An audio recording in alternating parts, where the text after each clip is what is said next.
Hey folks, welcome to EVE Online, or more specifically, CCP's version of 1984. Welcome to Doublespeak. So we're gonna dive a little bit more deeper than you would think required for a news article for CCP. It's their scope. I'm going to focus on, get to the point. The scope swings slightly to the left, comma, but it is conservative enough to be considered a reliable news agency, even to the toughest businessmen and politicians. All right, we're going to unpack that. Let's cut right to the chase. That's all that matters. The scope swings slightly to the left, but it is conservative enough to be considered a reliable, emphasis mine, a news agency. So, in the vein of this is the game, it's silly to focus on stuff like this, but let's take it to the logical conclusion. I mean, we like consistent, if you're going to have a game, play by the rules. CCP's rules are quite simply, how do they? What are they? It's pejorative. Internet spaceships is serious business, and they've said that many times over. Just as many times as they said, "Don't undock if you can't." Blah blah blah blah blah. Forward to blah blah blah blah blah. Because blah, just clueless. It's elitist prick syndrome, generated by the griefers of nullsec, the null blocks, the knuckle draggers. This is an extension of that. Internet spaceships is serious business, but it's conservative enough to be considered a reliable news agency even to the toughest businessmen and politicians. Serious business, right? But what it's, and this is where I peel back the first layer.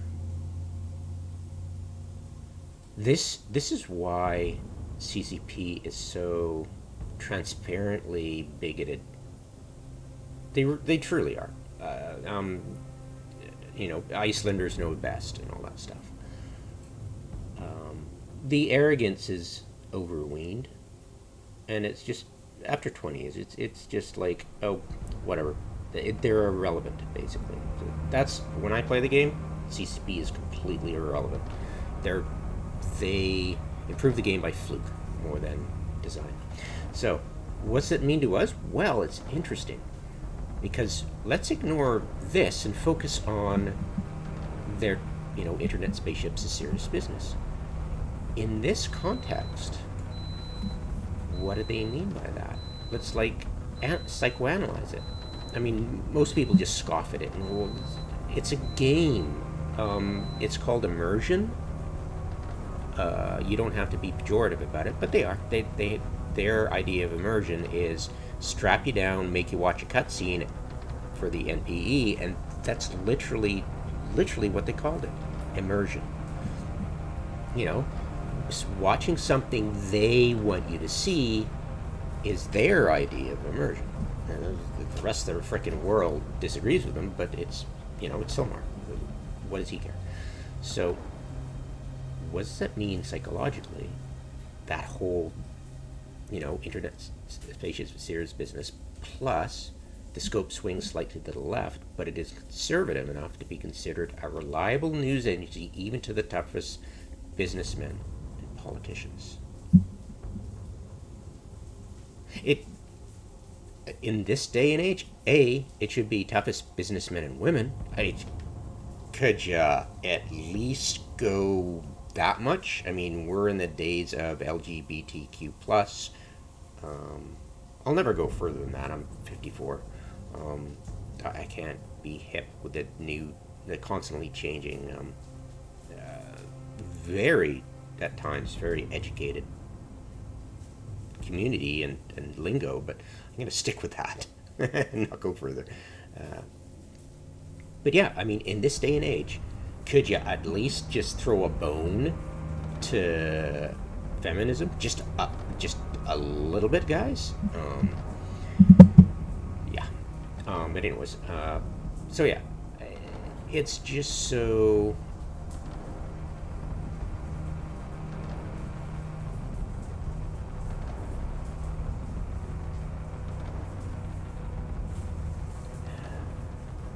It's difficult because I'm taking a shot in the dark, right? It's like nobody's ever sat down and go, what do they really mean when they say internet spaceships is serious business, and they're condescending about it. It's like, what kind of condescension is it?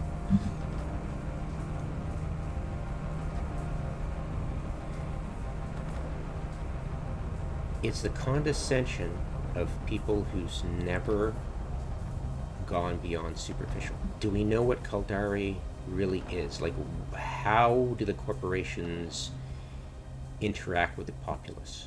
Oops, one sec.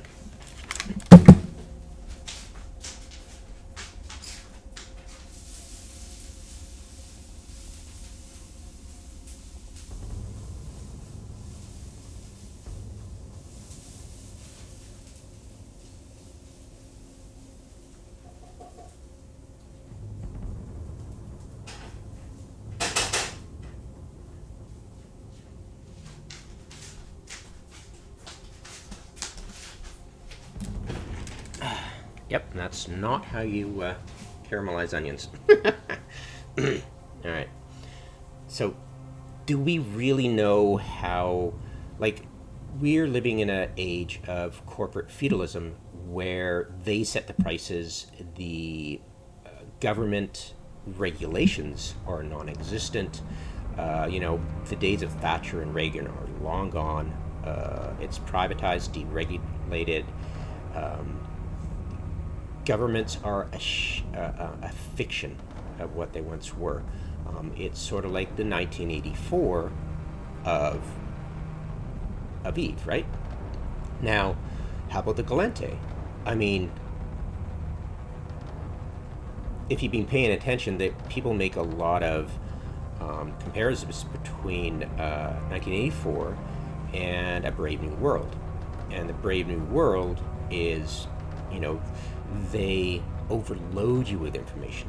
They love bomb you, basically, Reverend Moon kind of stuff.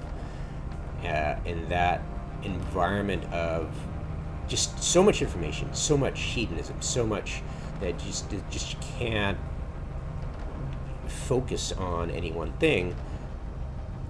Maybe that's their democracy, right? And like the theology of, America, Amarian, like theocracy, the church and state is inseparable. That the Constitution says otherwise, but let's be honest. Amarian is about, they had slavery, so it's like, just think about it.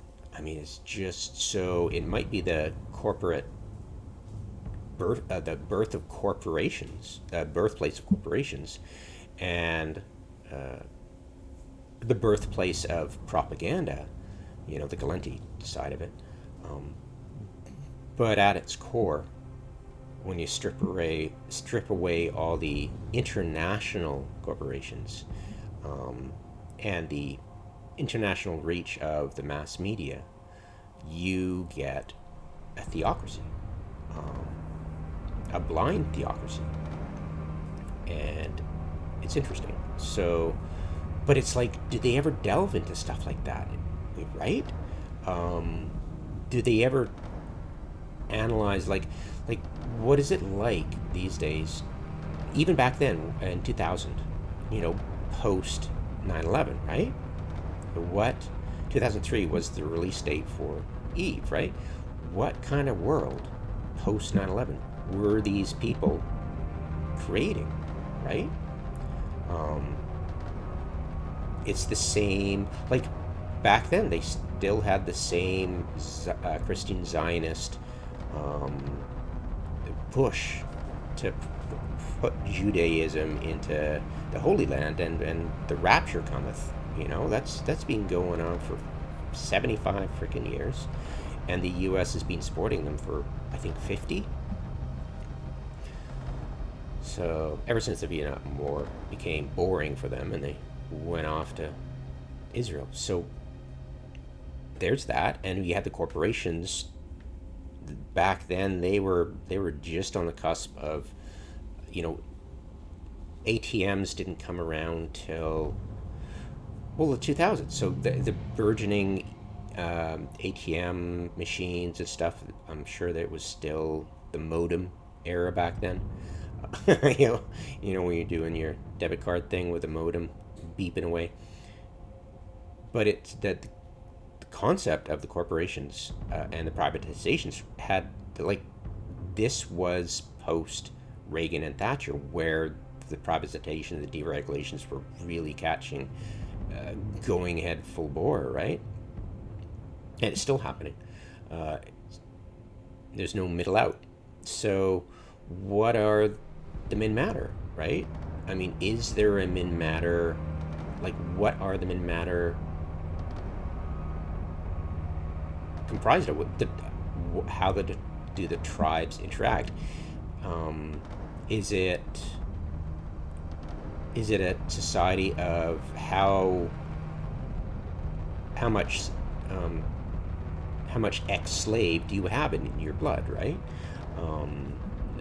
Is it that kind of tribalism of identity politics? The worst of the left wing, right?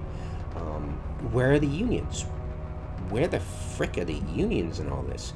Where is the urge to regulate this stuff? What are the politics beyond vapid, so vapid analysis by the scope and other role-playing entities that represent the news, beyond just an itinerary of what is happening? It's like, it's just what bleeds leads, and it's like that's all there is on the front page. Intrigue, but it's like you just made that up, and it's not going to go anywhere for the long term. It's like if you've ever seen critiques of the Star Wars, J.J. Abrams' idea of what a movie is supposed to be, it's just, there's the plot is, let's get through this scene, and then we have amnesia about, and then, ooh, that'd be fun if we put that in to the movie, and it's just like, that makes no sense. There's no continuity. It's just, they're just breaking canon left, right, and center. And it's like, there is canon in CCP's game, but it's so superficial and so simplistic and so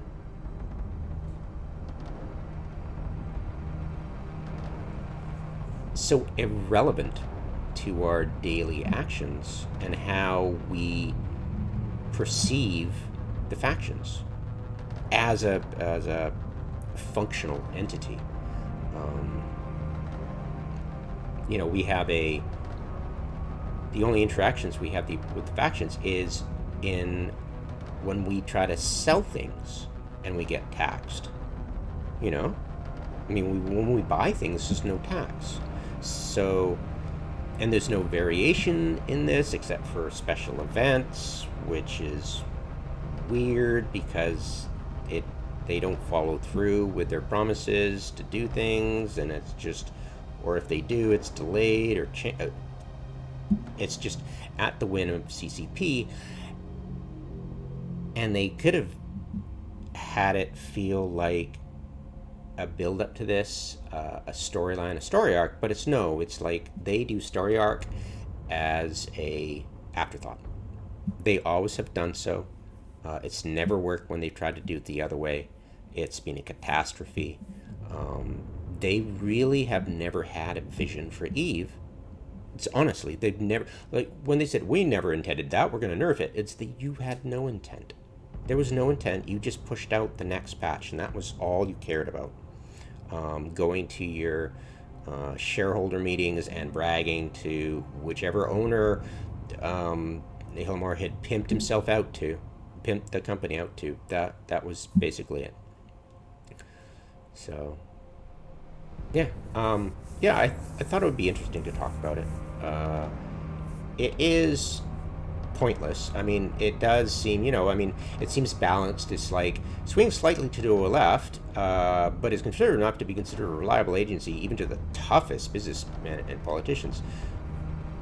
It's unpacking all this, like, you try to keep them benefit of the doubt, but then you're like, so you're saying the left politicians and businessmen are wimps and unreliable and incompetent and lazy and just takers, and it's like the only business and politicians you take seriously are the right wingers. So it's like,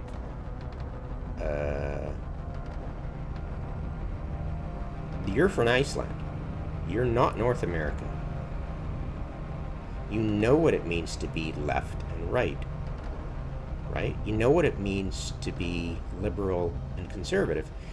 And liberal, liberal, like, I know connotations change over time and become different, just like the Republican Party used to be not the party of the South of the right wingers, right?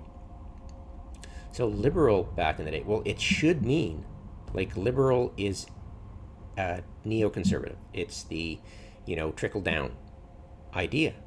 And conservative, the old conservative, the actual conservatives, like, if you're in Europe, you'll know what the hell I mean. A more labor background, a more democratic, like,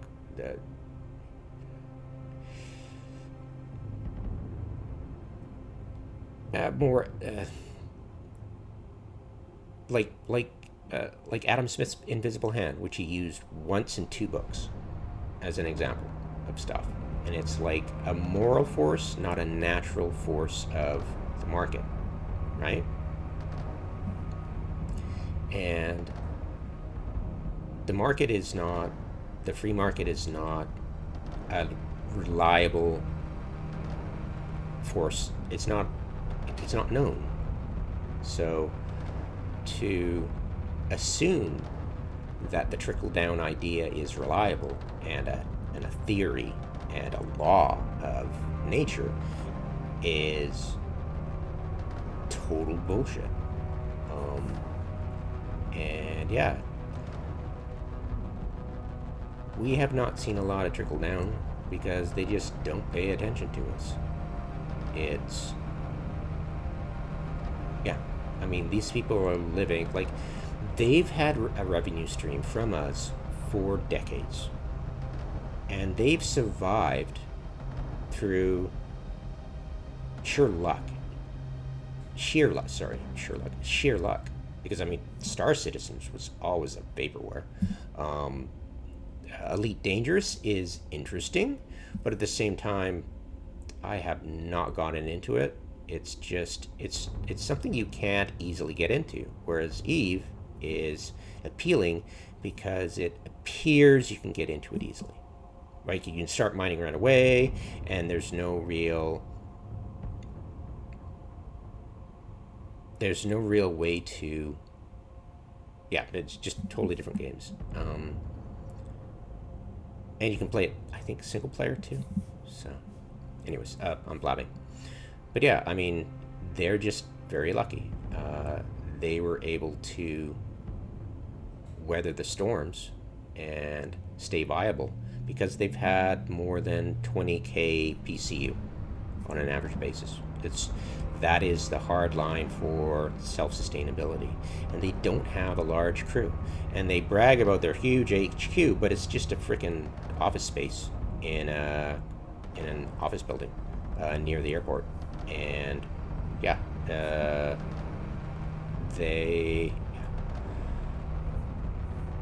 anyways, yeah, so it's interesting. I find it fascinating to analyze this stuff and figure out where they're coming from. You know, I mean, remember, these are the people who invented harden the f up, right? These are the people in the very beginning of the game. Well, within 5 years, made this video that was despicable morally, because they don't treat us as customers, right? They treat us as fans, as followers. They do not treat us as customers, and we pay every freaking month. You know, either we're plexing, which is payment because it's actualized plex. You can only get plex from the web store. You can't get in anywhere else. So you are subscribing, no matter what. I haven't really paid for a year. I've been mostly plexing, but I'm paying. I'm realizing a virtual asset into reality, and that pumps up their numbers for the shareholders. So it's, you know, apples and oranges. So we're talking, these people are so, they've never once said dear customers in their letters. And point, the Hillmore apology letter was dear followers. What the fuck?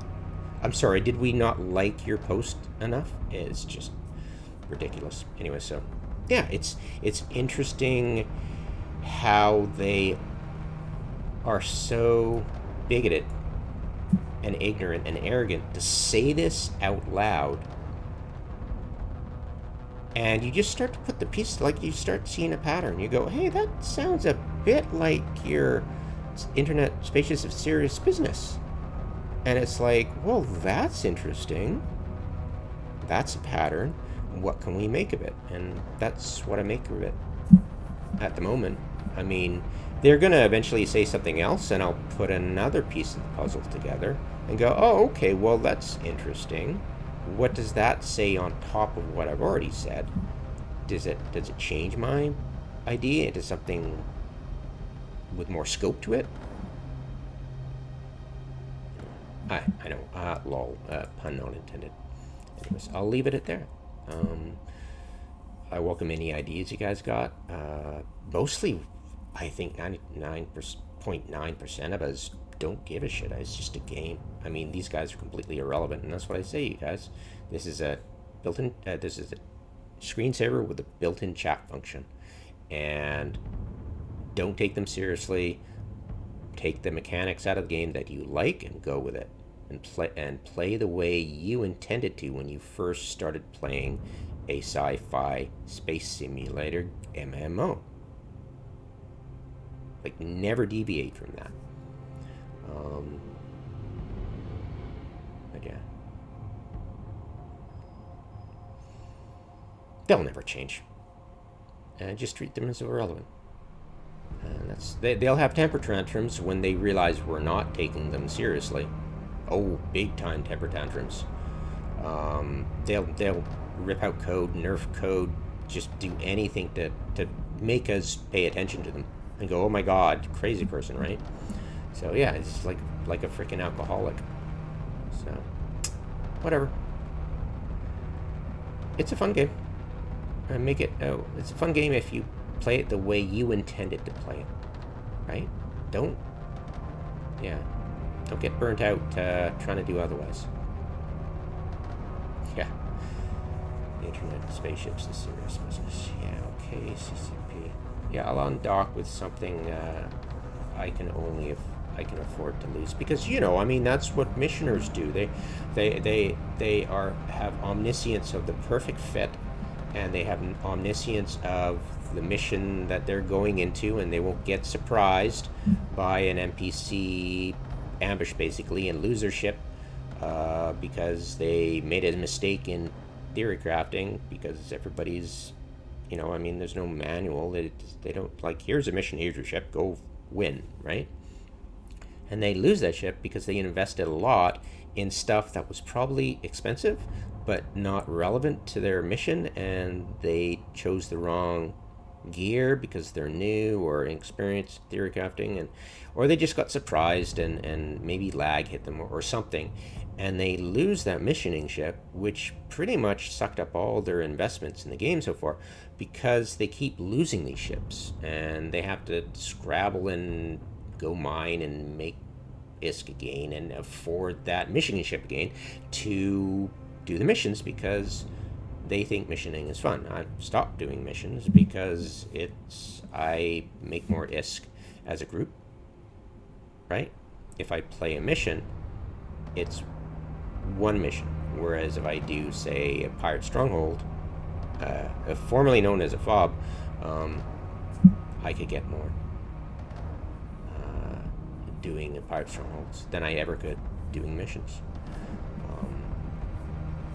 It's just a reliable 24/7 thing I can do, and it's consistent, and yeah, why not, right? Yeah, it's pretty funny. The stuff they say is like, really, CCP? Yeah, internet, and they say internet spaceships is a serious business with the most entitled sense of condescension. It's just hilarious. It's like, some people like immersion, buddy. Hello.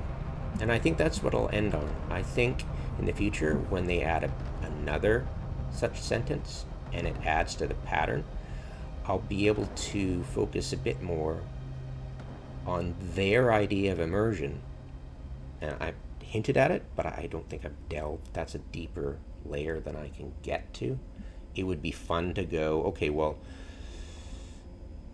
they make fun of taking it seriously, right? They're tongue-in-cheek with, serious business. But it's so superficial, and it alludes to their inability, probably subconsciously, to deal with the concept of immersion. Like, what does immersion mean to us? Right now, we know what it means to them, but what does it mean to me, right? It means I get into the game, and I'm enjoying the game, but if I see something unimmersive, I'll focus on it. And figure, is it my imagination, or is this a mechanic that is truly unimmersive? Like it's a bug or a broken something, right? Like say the sound effect from the Edencom gun turret that was sticking with you no matter what you did, even if you logged off and went to another character. And we figured it out. We didn't know what it was, but it was like, hey, something's odd. What's going on? It doesn't feel immersive.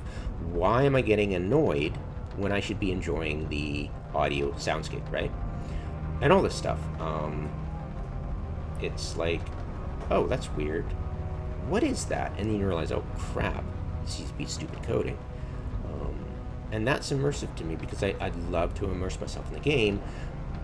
But when you try to, something might be irritating, and you go, oh, what's that? And that's what my channel is all about. It's me going, hey, that's weird. That seems kind of insulting. They haven't dealt with that, or haven't, taken this issue seriously. And they don't. They didn't take the sound issue seriously. They pretended to, but they just didn't care. They didn't even focus on it. It was like, oh, when did that start happening? Oh, it was the time of the Edencom. What's this sound they're talking about? Oh, it's because they have the omniscience. Like, they would have instantly gone, oh, that's the gun turret sound, because somebody coded that sound. Somebody created that sound. They know what that sound is. And us, we were trying to reverse engineer it. They were the engineers. So it's like, okay, who coded the sounds for Edencom? Okay, so, dude, what's this sound? Oh, that's the Edencom. And they would have solved it within a week. But they took freaking, I think, a year before the concerted effort of me and another few people were just overwhelmingly, hey, this is exactly what's going on. And it was embarrassing to CP, and that's the only reason they do anything. Is out of embarrassment. They'll fix something out of embarrassment. So that's another thing. It's like lack of immersion, their inability to fix something unless they're embarrassed. Is that tied into that psychologically, or is it something else completely? Anyways, that's where my brain goes. I'm really weird. Anyways, have a good one, guys. Merry Christmas.